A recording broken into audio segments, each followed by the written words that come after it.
pala, inaayos na natin to nung medyo maaraw pa.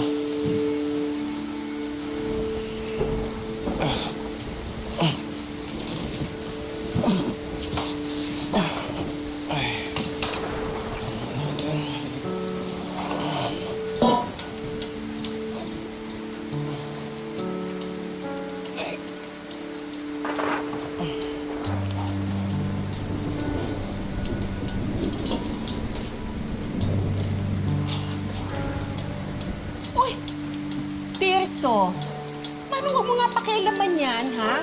Akin na yan. Si Mama naman eh. Langgana lang naman ulan. Malayo sa bituka. Huwag mo nga akong pilosopuhin, ha? Bakit mo pa ginagawa lahat ng mga gawaing bahay dito? Hindi ba sabi ko sa'yo, pag hindi mo kaya, sabihin mo sa akin? Ay, kundangan kasi, bakit ngayon pa talaga tayo linayasan niyang si Rosita? Hirap pa naman kumuha ng kasambahay ngayon. Parang hindi naman na po natin kailangan ng kasambahay, Ma. Tsaka si Carol. Lagi naman na siya nandito. Ano ka ba? Nakakahiya na, nahihiya na ako dyan sa nobya mong yan. Ay, mabuti na lang mabait yung batang yun. Si Mama talaga nahiya pa. Alam niyo ho, pinag-usapan na rin namin to. Basta sa mga gawaing bahay, kami na pong bahala. Eh, parang po mas maalagaan niyo si Papa. Pasensya na kayo. Hindi lang ako... Hindi ako tinamaan. Sakit na to. Sana natutulungan ko kayo. Ano ka ba? Huwag ka magagaganyan. Hahayaan mo na kami ng anak mo. Ang isipin mo na lang yung pagpapalakas mo. Ha? Tanggap ko na yung sinabi ng doktor. Hindi na ako gagaling sa sakit na to. Pa. Si Papa naman, oh. Laban lang ho ng laban. Tsaka, hindi ho kayo dapat sa sakit na yan matakot. Mas katakutan nyo ho, si Mama, pag hindi kayo nagpagaling. Kayo pa. Kayo.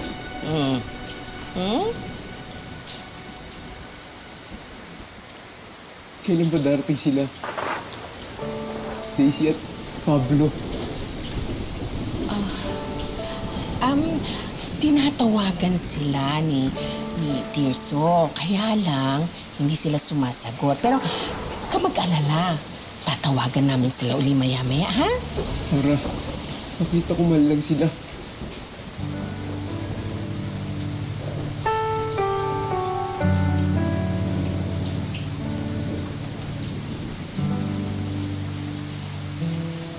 Sana man lang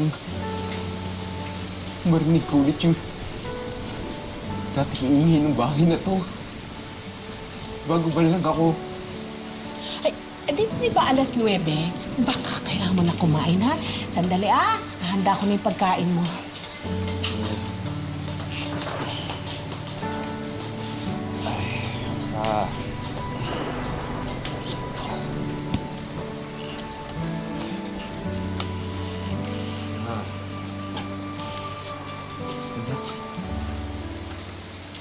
Maraming salamat, Hindi mo ko pinabayaan ng mama mo. Maraming salamat kung nandito ka. Pa. Hindi nyo rin naman ako pinabayaan noon eh. Basta pangako nyo sa amin, ha? Papalakas kayo.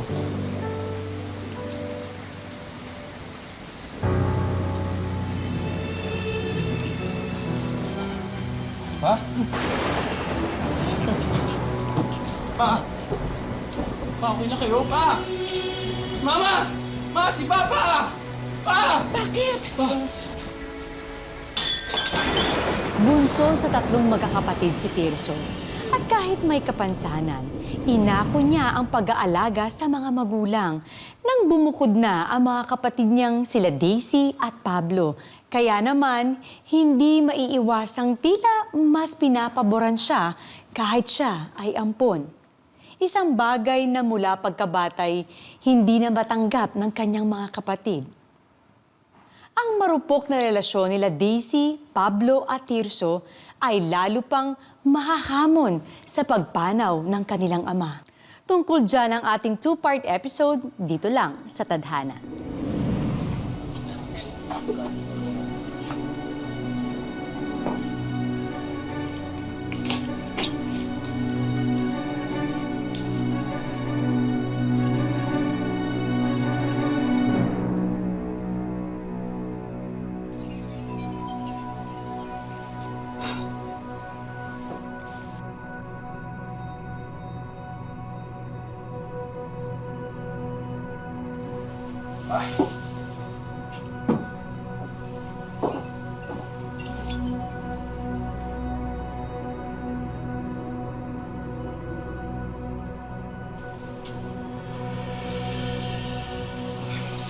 Sorry ho kung tagalan yung uwi namin ni ate.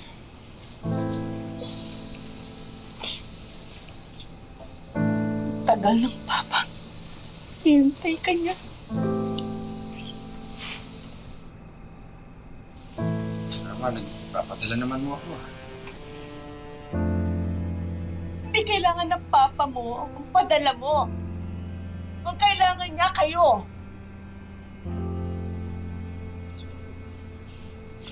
Hindi naman ho namin alam na ganito na pala kalala ang sitwasyon ni Papa. Kung alam lang ho namin, di sana umuwi ho kami agad. Pinasabihan ko yung si Tirso na tawagan kayo. Hindi daw kayo sumasagot. Ate, sinasabi ko ho sa inyo palagi ang lagay ni Papa. Text din ho ako ng text sa inyo. Sinasabi nyo lang din. Dadaan na lang kayo rito. Wala kang sinasabi. Ate naman. Yeso, walang sumagot ah. Nagdatay lang ka pa eh.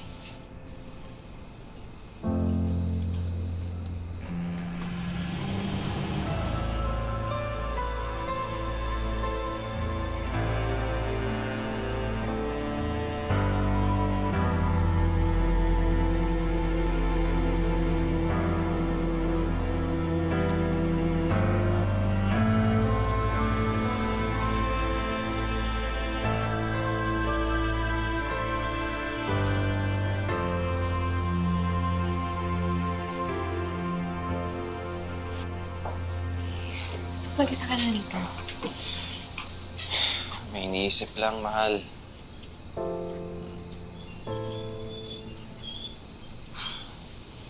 Dito na pala yung mga kapatid mo. Wala namang nagbago. Parang ang layo pa rin namin sa isa't isa. Alam ko naman, mahal, kung gaano sila kagalit sa akin. Pero sana man lang, di ba, respetuhin nila si Papa. Hindi yung mismong burol niya. Nagsisinungaling sila. Mal, di ba nila na-appreciate na ikaw na nga naiwan sa mga magulang niyo? Ay, naku, mahal. Kahit anong gawin ko, hindi naman nila makikita yung mga sinakripisyo ko eh. Dahil sa kanila, wala naman akong kwenta, mahal eh. Para lang akong patapon. Alam mo, patapon. Huwag ko sabihin yan. Alam mo, di nila alam na kahit ganyan ang kalagayan mo, nagtatrabaho ka pa rin sa City Hall para hindi magalaw ang ipon ng mama mo.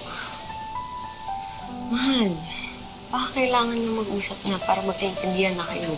Sana nga, mahal, ganun kadali eh. Pero, kilala ko sila. Simula pagkabata, sobra-sobra na yung galit nila sa akin. Baka nga tama ka, hayaan na lang natin sila. Pero mahal, ang isipin mo ang sarili mo. Mama mo, tayo. Ha? Kung nagiging negative sila, maging positive na lang tayo. Thank you, mahal. Pansamantalang namalagi sa bahay sina Daisy at Pablo at pagkalipas ng ilang araw matapos mailibing ang kanilang ama, hindi nila inaasahan ang isang revelasyon mula sa kanilang ina. Matagal na nating hindi ginagawa ito. Sana kasama pa rin natin ang papa mo sa pagkain. Oo nga, ma. Sayang.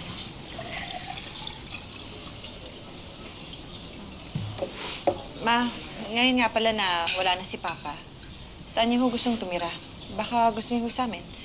Sigurado ho ako matutuwa yung mga apo ninyo. Ma, padalhin din ko yung sa kondo ko. Sa binili ko.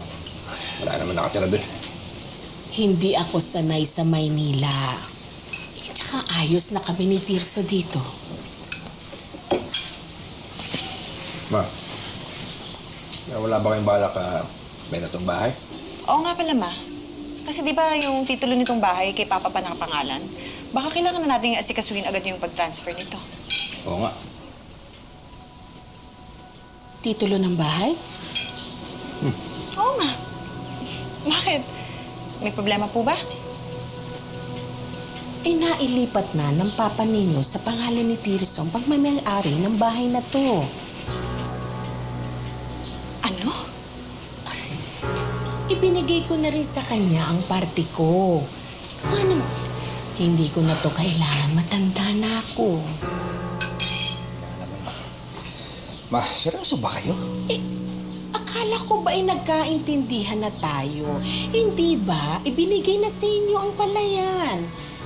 Kaya naman naisip ng papa ninyo na ayos lang sa inyo na ibigay kay Tirso itong bahay. Pero Ma, hindi ba parang unfair naman yun? Magkano lang yung palayan kapag binenta? Maghahati pa kami ni Pablo. Ma, kulang pa yun. Kulang saan?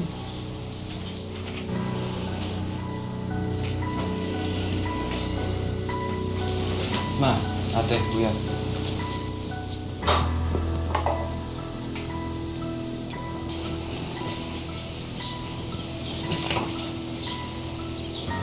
May problema po ba?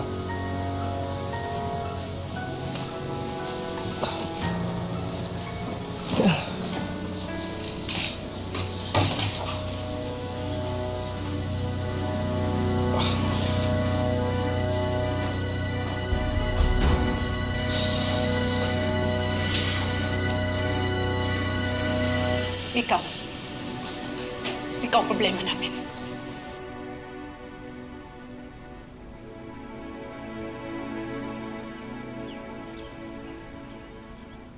Dahil sa'yo nagkandaletsya-letsya ang plano ko. Daisy, may bahay ka sa Maynila.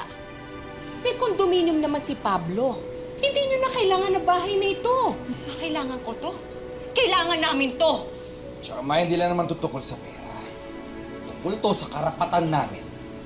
Kasi kami yung tunay na anak dito eh. Di ba? Tapos kami pa ngayon biglang hindi bibigyan ng parte dito sa bahay. Legal na ampon namin si Tirso. Kaya may karapatan siya dito sa bahay. Yan ang desisyon ng papa ninyo. Wala na kayong magagawa doon. Ate, kuya. Hindi naman natin pag-usapan ng maayos to eh. Kung gusto nyo yung bahay at lupa, sige, wala namang problema sa Walang akin. problema. Gusto mo wala tayong problema? Sige! Ibigay mo sa amin lahat ni Pablo. Wala tayong magiging problema. Daisy, huwag kang ganyan sa kapatid mo. Ma, hindi ko kapatid yan! Datin, parang nakawang kami ng lalaking yan eh. Pinakahawa? Ma, teka, paano katian ba ang gusto ninyo? Hatian! Huwag ka na magkunwari, Tirso.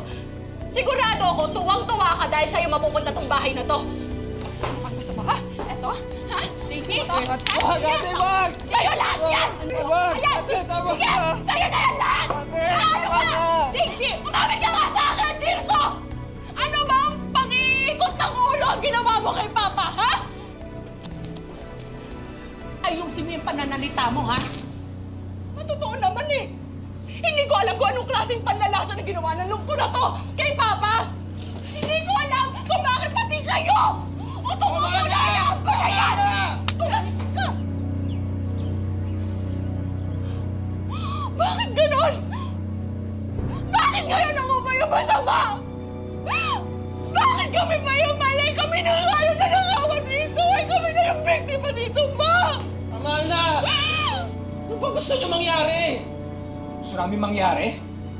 Gusto namin mangyari, mawala ka na dito. Dapat di ka na inampun nila mama at papa eh.